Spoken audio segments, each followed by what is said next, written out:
no matter who you are, where you are, what your choices have been, and what karmic timelines and contracts you have journeyed, the light is calling for the reunification of all aspects of life in this realm now.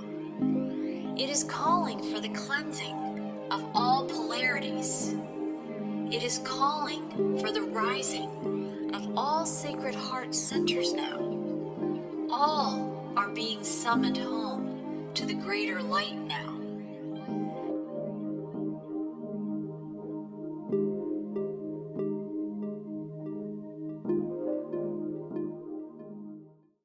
Hi, everyone, and welcome to Whole Soul Mastery's Sounds of Circles Heart Sharing in the Roundtable podcast today.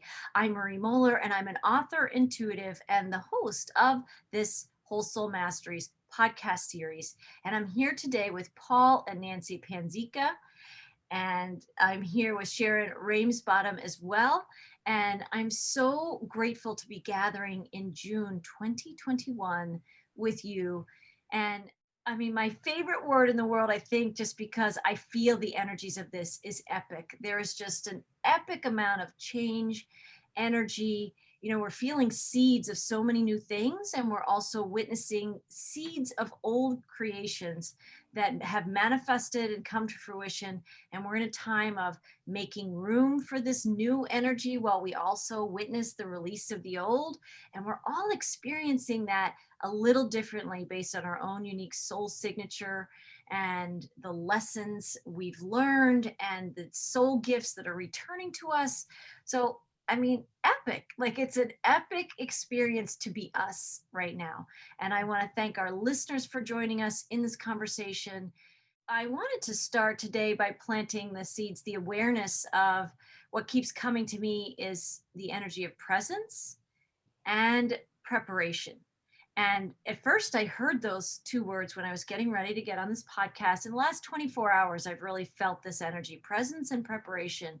And then it came through that presence is our first preparation. You know, it is our foundational, it's the starting point. It's the new terrain. It's like this energy inside us that wants to ground who we really are, because that is the gift that we bring to any interaction we're having, anything that's flowing through, any change that's arriving on our doorstep and into our life experiences.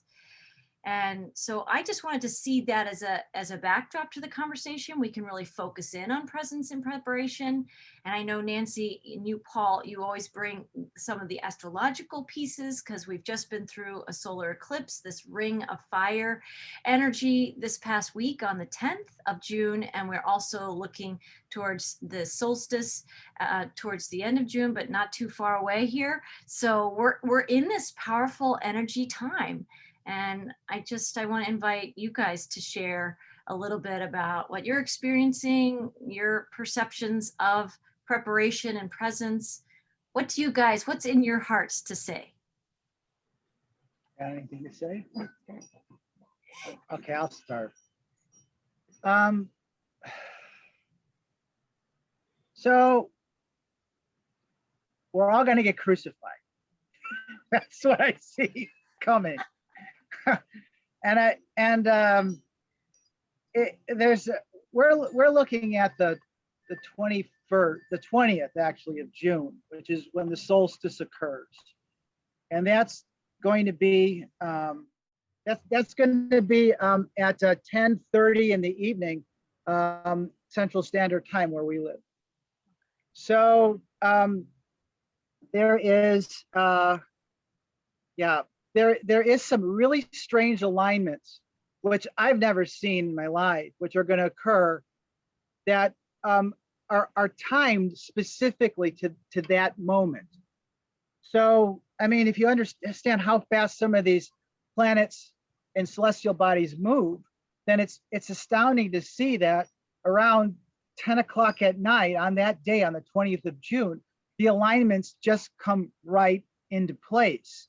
And then, and so the way I look at the astrology of things is that there's a reason why we call it tropical. And the reason why we call it tropical is that it's seasonal, and that has to do with turning 360 degrees throughout a year. So every time we go to about 90 degrees, we make a turn, and then we make a turn, and we make a turn. So it forms a cross, right? A cross forms.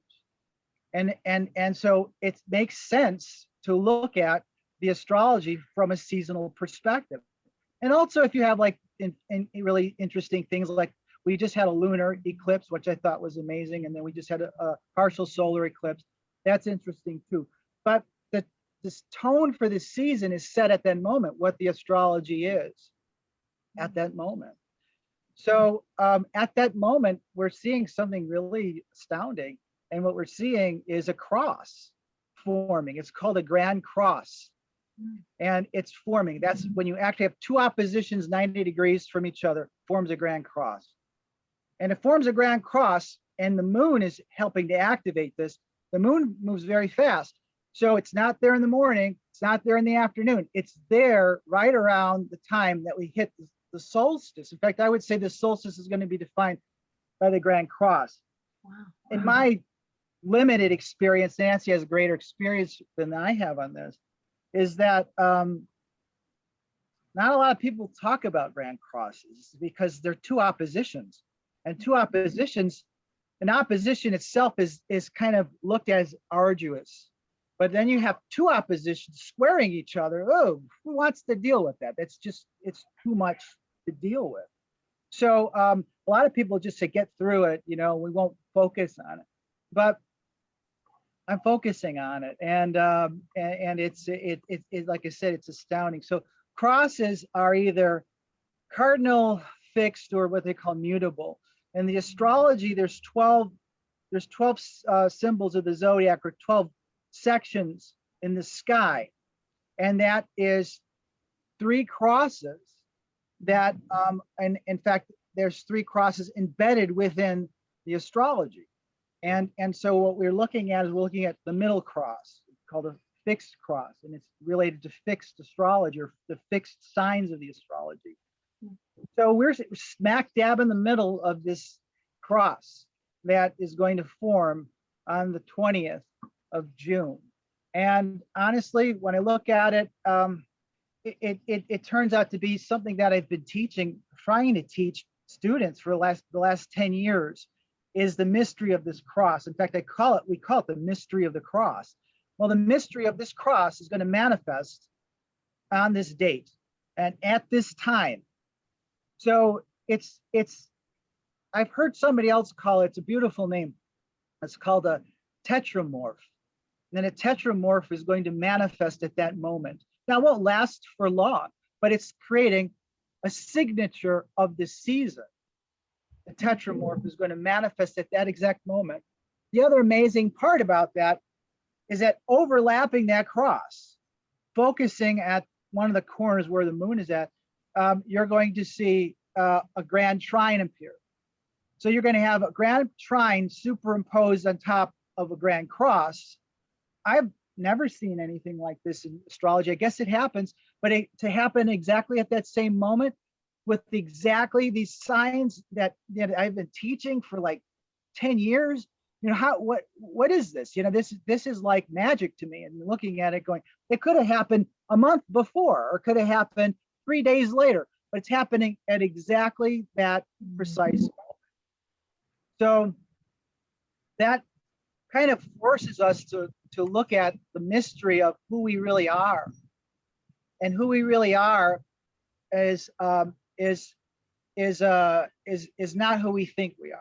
So we know who we are. I'll tell you that right now. We know who we are. But many people walking around look in the mirror and they think that's who they are. And they say, I have a body, right? I have a physical body, and then I have some kind of biochemical reactions which are occurring in my brain, which constitutes my mind, and they leave it at that. Well, that's not what we are. And that's what this cross is representing. The cross is representing the 4 bodies of the human constitution. It's also in the Bible, and it's the vision of Ezekiel. Ezekiel saw in the sky wheels spinning around. What he saw was the astrology of the thing. Everything's spirals, it spins. And so he saw astrology, and he saw the human being in 4 forms. He saw the human being as a man, as a lion, as an eagle, and as a bull. And the 20th of June, that's what the cross forms. It forms what we call the tetramorph of the human being. Now, I could go into it, but it gets way more esoteric, and I'm not even sure that it's going to really help us, because it's like Nancy and I were talking about this. It's like a birth, or it's like something that's going to happen. You can't stop it from happening. It's going to manifest whatever way it manifests. We just have to either get through it or harness the energy or learn through this energy. What are you going to do? What can you do about it, right? But I do think that there's assistance there, because again, there's this trine, which trines are all magnificent, and the trine is in water signs, which are healing signs, and it's all converging on the moon, and the moon is really what represents the human soul. So the human soul is going to feel this gravity, all of this weight coming down on us, and you're literally going to feel like you're nailed to a cross. You can't run or hide from this, and yet you're going to also get this massive amount of healing energy, which is going to occur also. And so, I don't think we'll feel it that moment. Maybe we will, I don't know. But I think that sets the tone for the summer. I think those are the energies of the summer that we're going to be looking at, and helping, maybe it'll help us to find out or discover all of the bodies that we are. We're not just a physical body, but we have these 3 energetic bodies. And these 3 energetic bodies are extremely important, or they're all important, but we need to start understanding how we can gain insight to those bodies, because that's the only way we're going to heal ourselves and ascend beyond the point that we're at.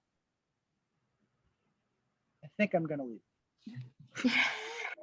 There's so much that you share that's so rich, and really has to be I just sort of drink it in when you speak, because I remember as you speak the truth of what you share. And we all remember, that this is all very familiar to us, and yet it isn't always our language. But when you bring it into language, we can all experience that. And I have many things to say, and I want to hear from you, Sharon, too. But the last thing I was thinking when you talked about these 3 energy bodies, and a lot of people aren't tapped into that right now. But it makes me think, as an athlete, because I was an athlete in high school and college, and I would break a little toe or a finger or something, right? I had a pin put in my thumb one time, right, because of a softball injury, and you'd be amazed how important, like, your fingers, your toes are, but you don't realize it until all of a sudden one's not functioning, or it's really painful. And how you adjust your life to allow for that healing process to occur. And I think this is that epic biblical moment. We've been referencing Noah, the guides have been talking about Noah and the transmissions, many things. And so there's been all these stories. There's I think the Bible in many ways was forecasting human evolution and coming back to God over this last 2,000 plus years. And all those stories, though, are also very relevant to us now. They're really, they've been for all the versions of us that might have lived in the past 2,000 years, but it's really relevant now because this stuff is manifesting. We are in the time of revelations. We are in this time of coming back to God and realizing that we are spiritual beings having these human experiences. And for many people, that is a distant consciousness or some kind of haze or smog in their field, but something they can't really feel or access or tap into. And what you're describing about this, did you say the mystery of the cross, this grand cross? It seems like, of course, God, source, creator, the great mystery, however people refer to this powerful omnipresence, this, creator of the creation, is calling us home. And it's going to call us home, and we're going to feel the weight of the baggage that's keeping us away from that union. So it sounds like in the astrology, I just wanted to ask this question to hear your perspective. it is a mystery. Like, we don't know how we will experience this moment, is what you're saying. There's not necessarily an emotion connected to it, or a forecast of certain things that we might see. It sounds like we're going to go into an experience, right? We're summoned into an astrological, celestial, divinely spiritual experience, and wherever we are vibrationally, we're going to have our experience of that. Is that what you're saying? I don't know what he's saying, but I think that's where looking at how the astrology fits in with your own chart can help give you guideline as to what it means for you personally, right? So you can talk about all of this going on cosmically, energetically, and then you compare that to your own chart to see ways that you can help determine your path forward through it, or how you're feeling it. You know, it can define your actions, your physical existence. It can define your emotions. It can define your thoughts. It can affect all of those pieces, or just one or two of them, depending on where it sits on your own personal chart. Yeah, Nancy's right, though. I mean, you have to feel your way through it. So as we start to ascend our conscious, our entity, astrology becomes intuitive, because you don't even have to look at this chart to know what's actually going on. You can feel it as these energies start to affect you. So, you know, a lot of times we just use it many times for validation. We go, okay, yeah, this is weird. Let's see what's going on. And this is, yeah, it's no surprise to us. This is what we're seeing. But go ahead, I'm sorry. No, I was gonna say a perfect example. You're talking about how connected you've been feeling, both of you, over the last 2 weeks, how much possibility, how much hope, how much change. And personally, my last 2 weeks were the exact opposite. They're heavy, they're pulling things up, they're difficult. And I don't look at my own chart. I mean, I pretty much have an idea of what's happening, but I don't look at my own very often. And so I pulled up the chart, go, what is this? And it turns out that where Pluto is at right now Pluto's very slow moving. So you don't usually feel it in the moment. It's more like it defines maybe a time period, right, of your life. But I happen to look, and it is the exact degree opposite my sun. So that happens only once in a lifetime, because Pluto is so slow.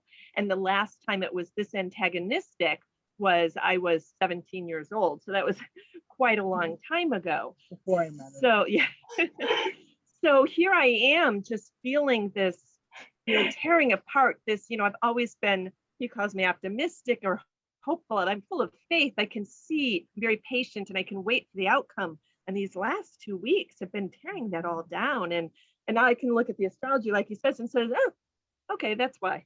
There it is. It's right there. So what each person feels from it, or can utilize the energy to do with it, varies. Right. But Marie, you also asked a profound question, so I'd like to try to answer that. You talked about a mystery, right? And what does that mean?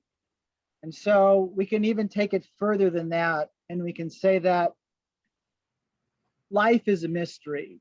But in order to gain higher knowledge or higher awareness, you're forced to cross certain thresholds that not everyone's prepared to cross.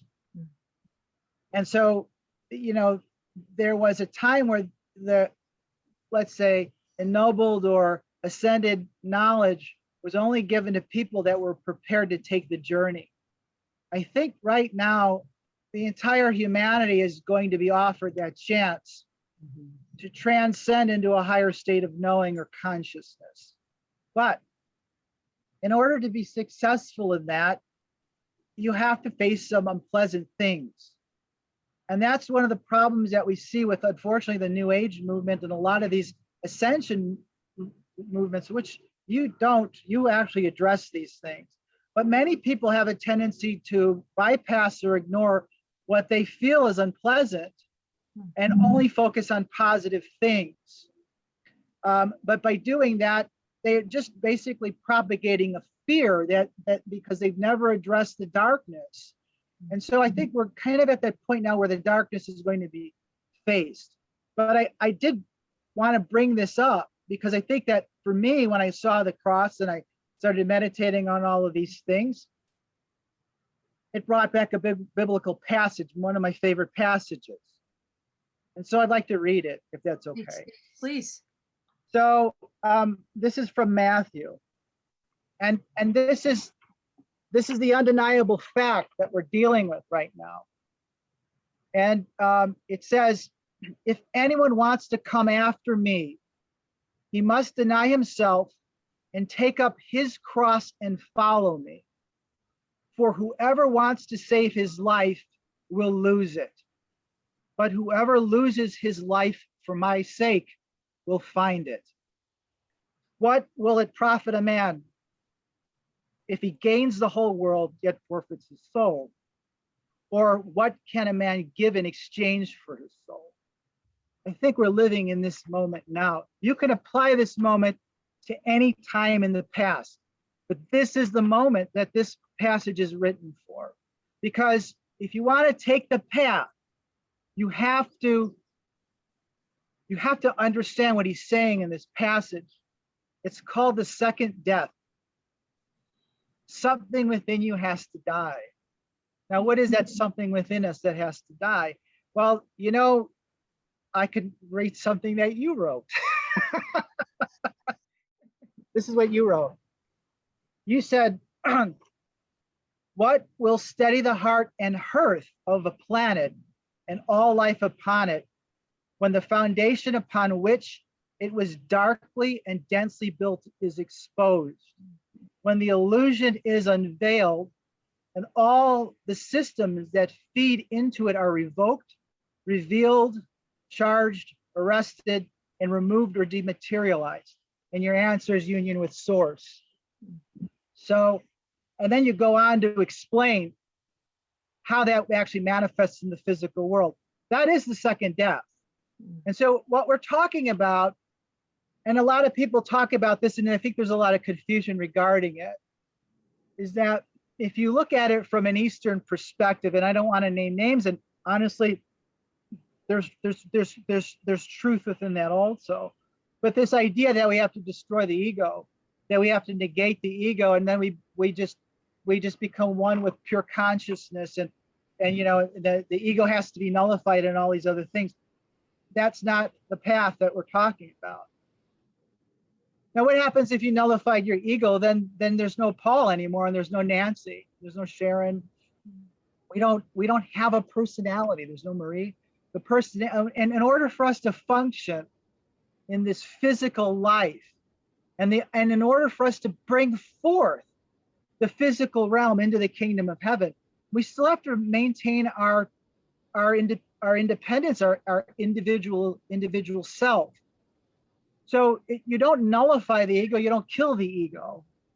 Yeah, it has to become integrated, or in another way to look at it is you have to crucify that the what we'd say is the reign or the supremacy of the ego, or the infrastructures that manifest that egotistically. So when you ascend, you're still who you are. It's just that you no longer identify you talked about this, you talked about your will versus God's will. So you no longer follow your ego's will anymore. That is about as simple as that. So a person can do that and let go of that, and then they become a person who is following. I would go further than that. I mean, I'd say that's God's will, sure. But remember that the will that you're following is the will of your spirit. That's your higher self. And so that is God's will. That's the law of oneness, and that's the law of love. But you're following yourself's, your higher self's will. You're following what you know better. And you say this in your transmission, you say, you know, we're like the last planet in the universe, or at least planets that are going through this, where we're still following we're following ego's will. But when you're following ego's will, you're following the archon's will. You know, the ego creates the archons. So create an archon, Lucifer, Satan, Ahriman, Belial, you know, create an archon and follow that, and it'll power you to a certain degree, but you cause chaos in the wake of that of that energy.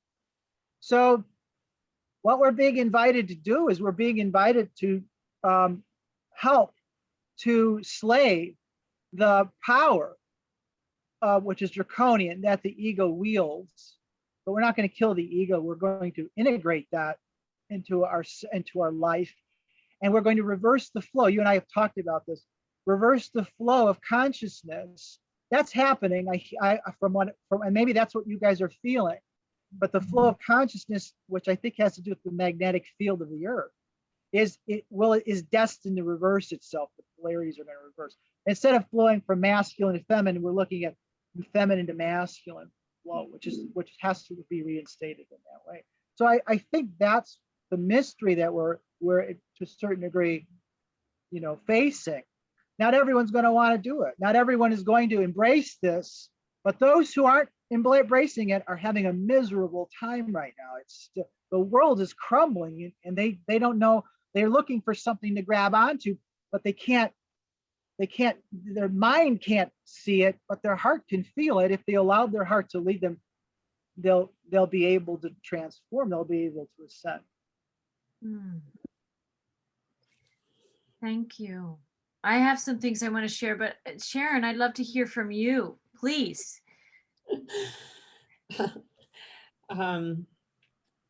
Well, there's a lot here, so thank you. Thank you. There's a couple of things that I'll just came to me as the wisdom was flowing. And when you're talking about the cross, the visual that I had was we are the cross, that we are, the horizontal line is humanity, the vertical line is, our connection and our beingness, and then our heart is, of course, the middle of the cross. And so it is a rebirthing. This is how I'm feeling. And it is an integration of our ego self, of which we surrender, we let go, and we allow. And in that space of allowance, of complete surrender, our true self, our higher self, is able to braid in, and we are becoming who we truly are. And this is the time that we are doing it. We are going to be divine in form. And we're all doing it at different varying degrees and at different times. And if you look at it, it's perfect, because if we all did it at the same time, that would be a huge shift. And so we're doing it in ways that we're able, I think, to support the whole, not only on Earth and humanity, but galactically, universally. And so I think it's all unfolding perfectly for each one of us. And bringing it back to what you were talking about, presence and preparation, it is our presence that prepares us for the next moment. It is in the moment that we become. And so it is each moment I feel that we are rebirthing. We are just becoming more and more and more of who we truly are. And so we're being supported astrologically, and thank you, Paul and Nancy, for all of that explanation, because you were talking and I could see how everything is being supported for us energetically, because we're source energy beings. And so energetically, I feel that we're being supported at this time. And the way that I'm preparing for it is by trying to love myself and others as much as possible, and to be compassionate and patient and tolerant for myself in the moment, and allow the release of everything that is needing to leave, and receive, be in complete receptivity of everything that is available to bring in, and to trust that we're supported and guided and encouraged, and we've got a fan club, right? And they're cheering us on. And yes, there's, the old is crumbling, but we chose the old. We were players in that game, and we are rebirthing. And it's a beautiful time, and it's not easy. It's not easy. It's just, how can it be easy for the first time to anchor the divine in form? How is it possible? And we're doing it. And we're doing it by incremental, steps. And so everybody's journey is beautiful and is unfolding perfectly for them. And I just feel that we're kind of here to shine the light, to empower the journey. We're kind of the possible street lights that, come on if it's a little dim out there. And so that's, I don't know if that was at all helpful, but that's how I kind of see it. Always, Sharon, when you speak to presence, you embody that so much in how you live and how you show up. Wherever you are activated and embodying your presence, and you're such a beautiful illustration of that to anyone who comes into your experience. And I want to just add to that there's this there's a number of things that are coming through me as I'm listening to both of you, all of you speaking, and also the most recent transmission that I received yesterday that I haven't published yet, that will come out next weekend, and what the guides are saying. But they first take me back, as I'm listening to you all, is that we did enter the cycle of separation. So however people track that, the Mayans, count the cycles 26,000 years ago, right? Time is interesting. Time is a construct itself. So whether it was 26,000 years ago, 10,000 years ago, whenever it was, we as a collective agreed to this dream of separation. And now, it's become so clear. And like you said, Paul, about the astrology and all the cosmological information, you eventually feel it more than you need to go research it and track it and try and live by what you're tracking instead of live by the feeling of it.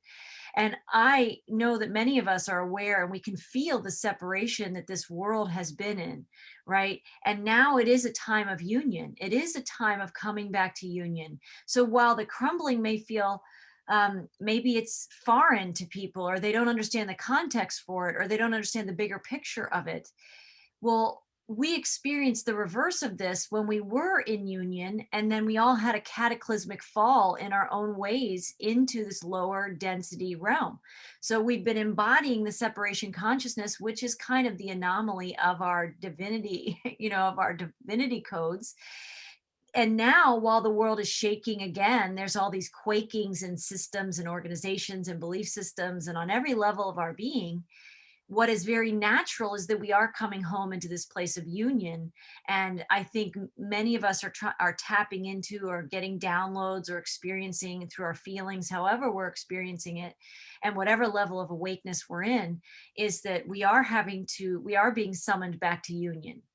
And then I wanted to also talk about, in the most recent transmission that I've just received, that's coming out soon. And I don't have it near me. I'm looking at my desk and thinking, do I have it? Can I read from it? I can't. So, and as a channel, this information comes through me. I'm the conduit, as you all know. You've experienced this, but I don't remember exactly. So I'm going to do my best to share this piece, because I think it's really important. It's obviously coming in here now. They were sharing this understanding that Adam and Eve, if we spiritually trace all our ancestry back to that seed point, that when, as a collective, we needed a mother and father, a physical mother and father in this realm, right, to make the decision that would help us descend into this experience. They essentially formed a contract with the serpent, who offered the apple right? And the serpent was offering, you can have this, or, and they were knowing what God's guidance was because they were one with it, right? Whatever that was in the Garden of Eden, they knew who they were, they knew the guidance, they knew how to be in that realm. But the serpent came in offering a different experience, right? And we accepted our physical earthly parents, if you will, if we just, whether it's metaphor, whether it's absolute truth, whether we all link ourselves back to these souls who made these choices, but we've been carrying the seeds of Adam and Eve in our consciousness of these separated choices. And now we have to rise and return back and surrender our little will, right, to the divine will.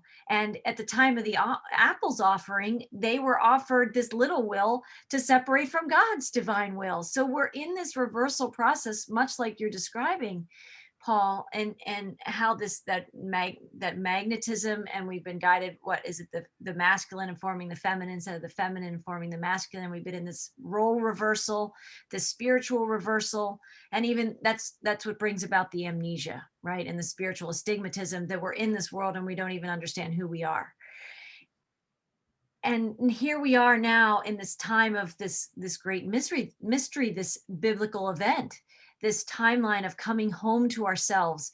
And yes, we're going to feel the squeeze. Many of us have been feeling the squeeze of that for so long, and the density of that. And Nancy, what you're saying in your own chart of how that showed up for you, and it is going to show up uniquely. And we are in this time of like the floods of Noah. To me, I think there's some physical floods. I don't know if any of you are seeing this, but in China and there was Canada, I think, was experiencing some floods. I'm seeing floods. Flooding is happening with water.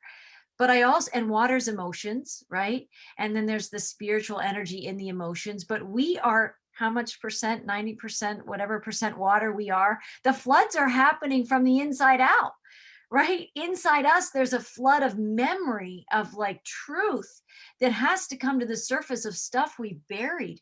And I'd imagine these planets like Pluto that show up in our charts, but show up in the cosmology, we can't shove the shadow of our little will choices under the rug anymore. It has to come up and out so that we are witnessing the totality of the choices and the vibrations and the themes and the threads that we have chosen and lived through time, but now they're not designed to define us. And in this particular transmission that just came through recently is somehow the understanding, the way I'm feeling it right now, but there's a lot of parcels of energy they gave to us, was that there was a contract, that we kind of had this energetic contract with the serpent, that we were going to go into this experience, but there is this leaving of that contract. There is the death of the ego contract with the serpent.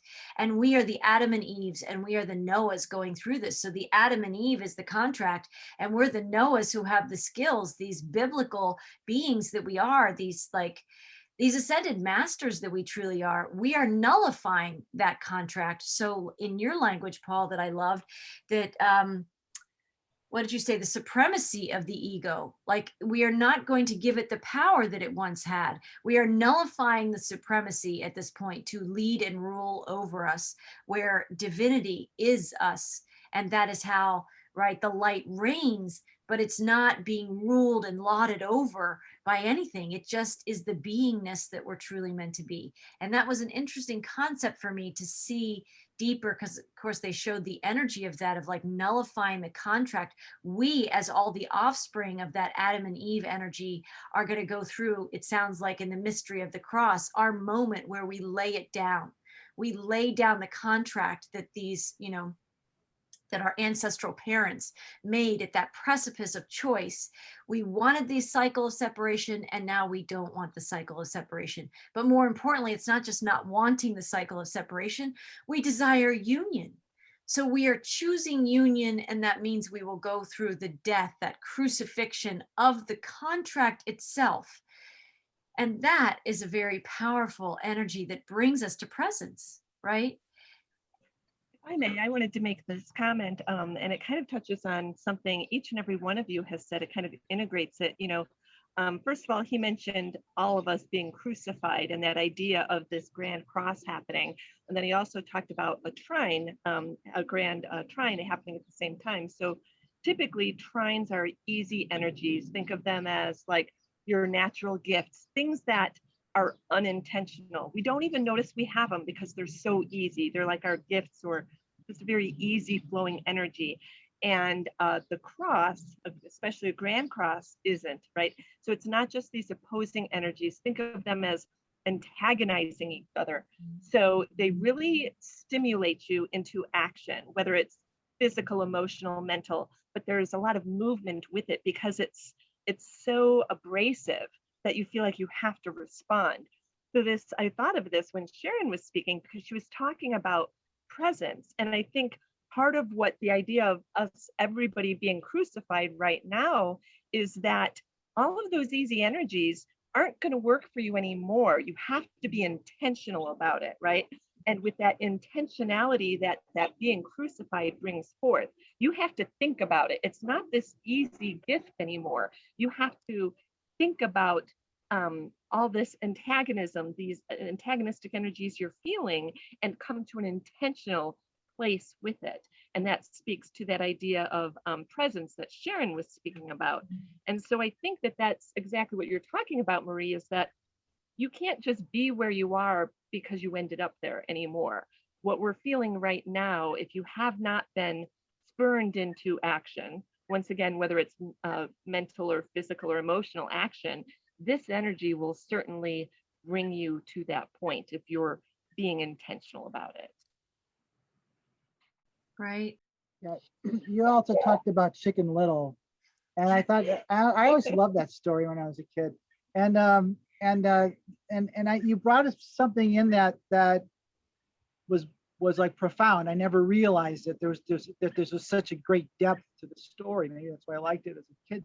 But what fell on Chicken Little's head was an acorn, right? So the acorn fell on the Chicken Little's head and the sky was falling. And then you went on to say about how the acorn represents a seed, and there's all this potential that is in that seed. So it's called the process of individuation, where the seed grows into a mighty oak, right?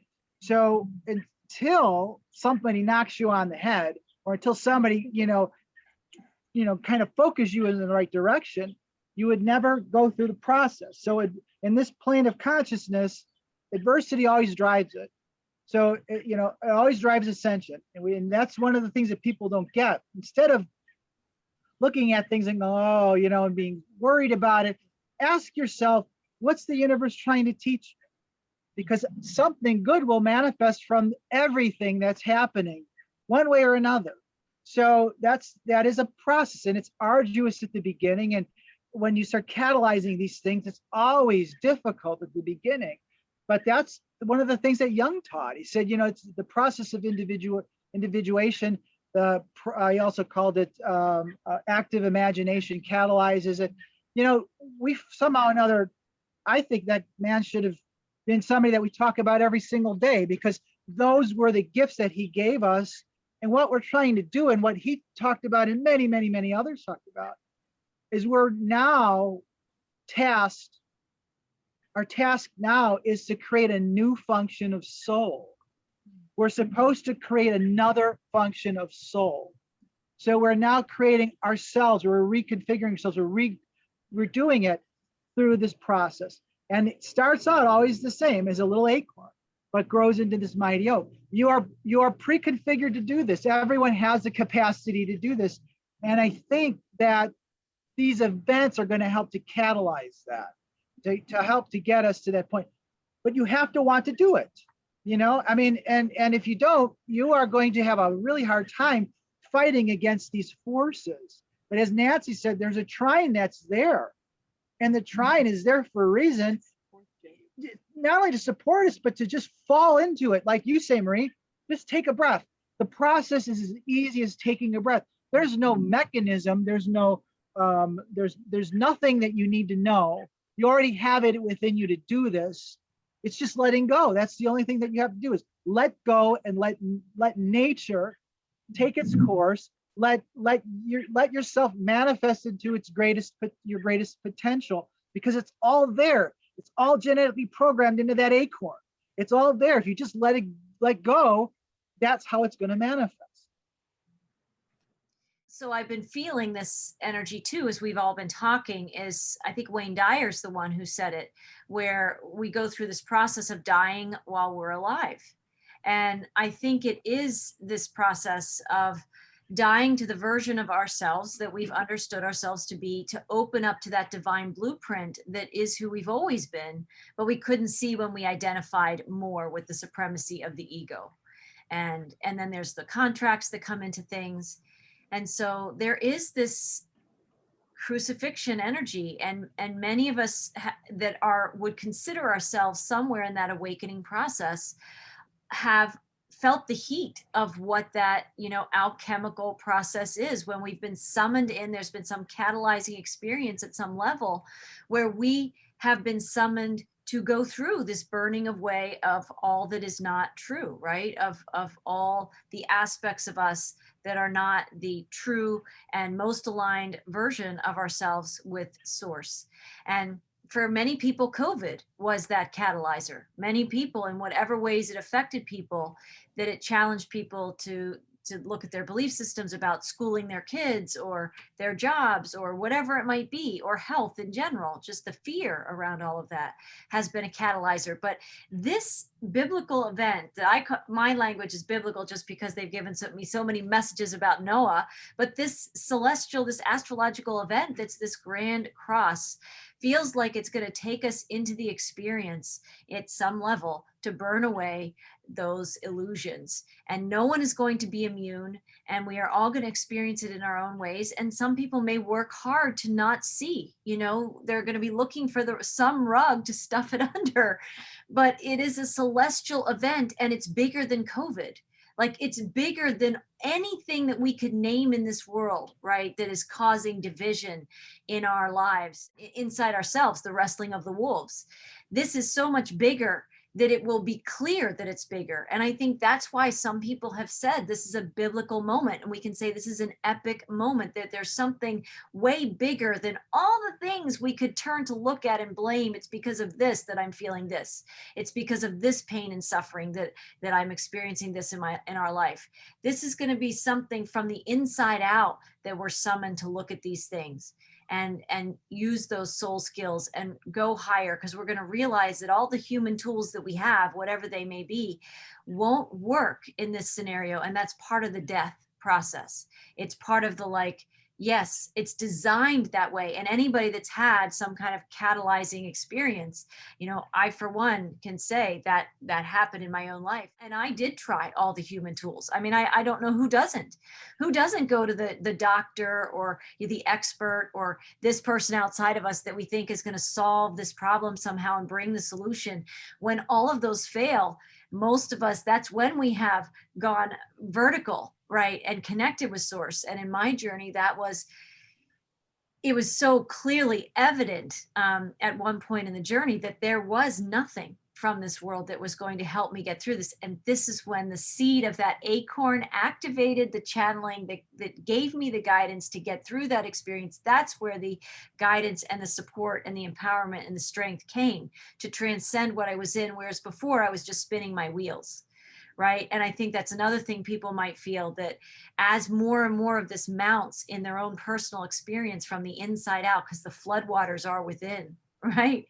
As we experience this timeline, everybody's going to come to this place. And that's where we can bring maybe that bifurcation where the world has seemed so divided. We're all going to the same place. We're all going to get there in our own ways.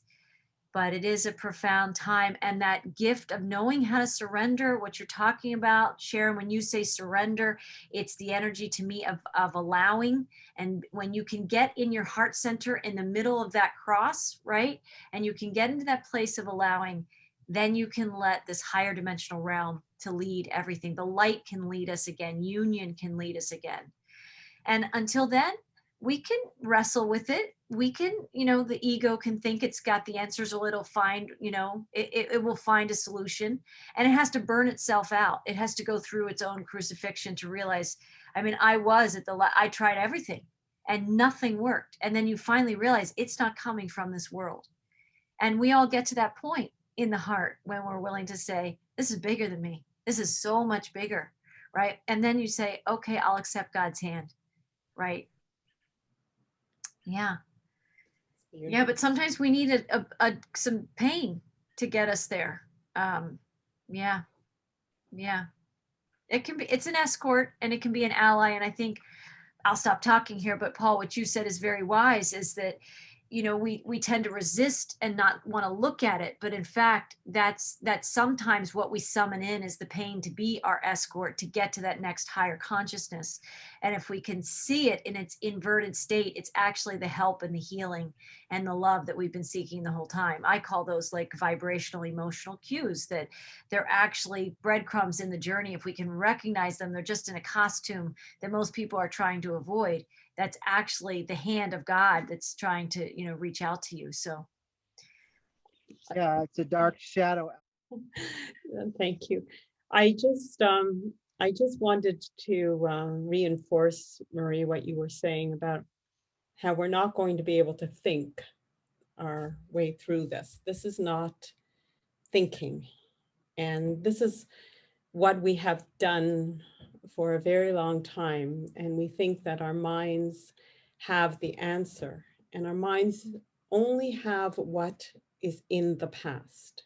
It is only using past experience, information that we have had. This is the new. It is the unknown. We have never before been in these energies and doing what we are doing. And it is not us doing it. It is our true self becoming us. We are not becoming our true self. The true self is becoming us. And that surrendering is really, it is where it was like the first step, right? We learned this, we need to surrender. What you did, you know, all the human tools you had were not going to get you what you needed. You had to get to that place so that you could open yourself up to then receive what you did need. And we have never been here before, and we can't think our way through this. It is really a feeling and a trusting and a loving ourselves through it. And that's the grand acceptance. That is really allowing people to be who they are, allowing ourselves in the moment to be who we are, and loving ourselves back so that our vessel is available for our higher self, that we are offering a vessel that is clear, that is loving, that is open, that is receptive. And that we can do by just accepting all of who we are, both the dark and the light. You know, when people say about shadow work and everything, and that is who we are that, you know, and that's what we have to embrace, is this understanding that we are everything. And once we understand that, we can be compassionate to the ones that are mirroring that to us. You know, once we can allow ourselves to be everything, to be just experience and expression, then we become whole, and then we become one. So it is a beingness that we are in now, and we're not going to be able to think our way through. We do not have the mental skills to do this. We are not, that's not where it is. It's the heart that leads. It's, as Paul said, it's intuitive. And you, Marie, also, as we know, it's the heart, it's union, and, you know, and it's here. It's time. We're doing this, whether we're conscious of it or not. It is happening. It's happening within you. It's, you know, and it's all happening in divine time. in divine time. Each one of us journey is perfect and beautiful, and in divine timing, all will unfold exactly how it's meant to be. And so I just, everything that, everybody said is so, I'm integrating it in, and the words are just something to occupy our minds, but the light that is streaming, the wisdom that is flowing is available to anybody who is open to receive it. Whether they, agree with this belief or idea or whatever, what is flowing is available. And it's all, of love. And I thank you all, because it's beautiful to hear the wisdom that is being shared. Thank you, Sharon. We are feeling more and more, aren't we? It's not the words themselves, but it's the feeling, it's the vibration and the sounds in them. As you talk, as everybody's talking, I feel it. It's energetic. I'm receiving it. It's just flowing in my throat. My heart is expanding, and my mind can get in the way sometime, but I'm feeling all of, I'm feeling you all. And it is expanding me. I am expanding. So I know it's available if you are open for it, Yeah, and I think that's the way of divine knowledge, that's what sentience is. We feel it to know it, right? And we can again see the polarity and the kind of upside down, inside out world we've been living in that has become the norm. But it is also simultaneously an illusion we're leaving, but you leave the illusion by raising your consciousness. It's not like you pack your bag and you get on a boat and you can go somewhere on this planet to get away from the illusion. Wherever you go, there you are. So you bring your consciousness with you. And I wanted to then maybe Paul and Nancy, maybe if you guys want to round this out, are there any last words that you guys want to share before we close this out today?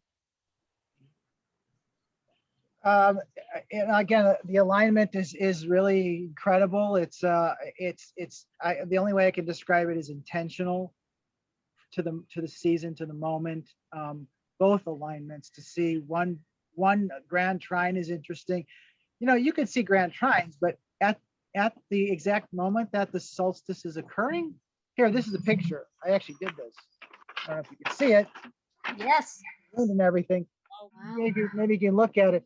So everything centers right here in the bottom, which is where the moon is, right? So it all fixes on that moon. But for that to occur at that moment, because the moon moves so fast, it's just beyond probability. So there's an intention behind all of it. So I mean, it's not an opportunity, it's a fact. And it can be an opportunity for those who are welcoming a change, for those who are sick and tired of living in the illusion of the third density and of confrontation and of competition and of hierarchy and being enslaved through all this. If you're tired of that, if you're finally weary, your soul is weary, then this is the moment where we truly have a chance to move forward and ascend. And if you and this is an individual choice. I don't know if everyone is this is going to be for everyone, but they will be forced to reckon with it. Those who go with the flow, go with the path of least resistance. Those who overcome their fear, and that's the other thing I was going to say, is you're going to in one way or another be forced to reckon with your shadow forces. You're going to be forced to reckon with the summation of your karma, who you were. And that's what's holding virtually everyone back. So this is the opportunity to finally face that, and that's the doppelganger, that's the shadow. And, if you never have done that, it could be scary, but you have to forgive yourself and you have to forgive all of those who've trespassed against you. And this is the moment where we can move forward if we understand that we're going through, at least from a metaphorical perspective, a second death through a crucifixion. Right. If I may, I as well had some closing thoughts. You know, part of what I do in my counseling work is try to help people sit with the uncomfortable, right? And so as we're moving forward, it's easy to feel a little apprehensive or hesitant because it will be uncomfortable. And if we go into it knowing it's going to be uncomfortable and trying to be non-judgmental about it, saying, you know, not associating being uncomfortable with bad and being comfortable with good, just going into it saying this is going to happen, let it unfold, let it be. I can sit with the uncomfortable and see what happens, right? If we're open to it as potentially being a learning experience or a growth experience, or just as an energetic experience without judgment, it'll be easier to move forward and get out of it what our own soul is meant to get out of it. That said, I actually said to somebody earlier this week, I said, I don't mourn well. And they looked at me and they said, nobody mourns well. So I think it's also allowing for space. You know, you can look forward and you can anticipate this with, you know, letting it unfold, but still allowing space for mourning what was, right? You don't need to hold on to it. You don't need to, you know, don't grab onto it because it's not there anymore, right? And you can move forward and look forward, but also allowing space for mourning what isn't there, even though it wasn't perfect. I think it's our nature it's our human nature to stick with what we know, even when it's not comfortable, you know, and anybody that's worked with people who have experienced trauma know that it's easy to stick with what we know, even when it's not the best, right? So allow space for mourning what isn't as we move forward, recognizing that we can be open to it in a non-judgmental way, and that will be helpful. Wow. Thank you. Beautiful. I mean, all these sentiments are helping all of our listeners, but us included, to fortify, spiritually fortify ourselves in these times. And that's ultimately, I think, what we're talking about, is that fortification, that strengthening, that finding neutrality in the presence, and that healing energy inside us is coming from the spiritual realms, right? It's coming from within. Yeah, if we can allow ourselves to be who we are and be in that place of radical acceptance, right? That unconditional acceptance helps us find our way into the neutrality when all the other looping patterns of the ego that's ready to point the finger at us, whether it's us pointing the finger at ourselves or at somebody else, you know, that is going to be its repertoire of skills and tools. It's going to want to do that to try and deal with the overwhelming pain it's in. But if we can witness that witness observer always comes in. And when we can find that place in our heart, the heart knows how to witness. The ego doesn't know how to do that, right? It's a projector. So we have to get into the heart to be the witnesser.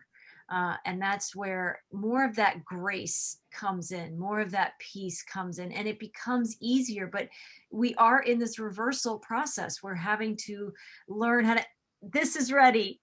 It's ready to aim and fire at will.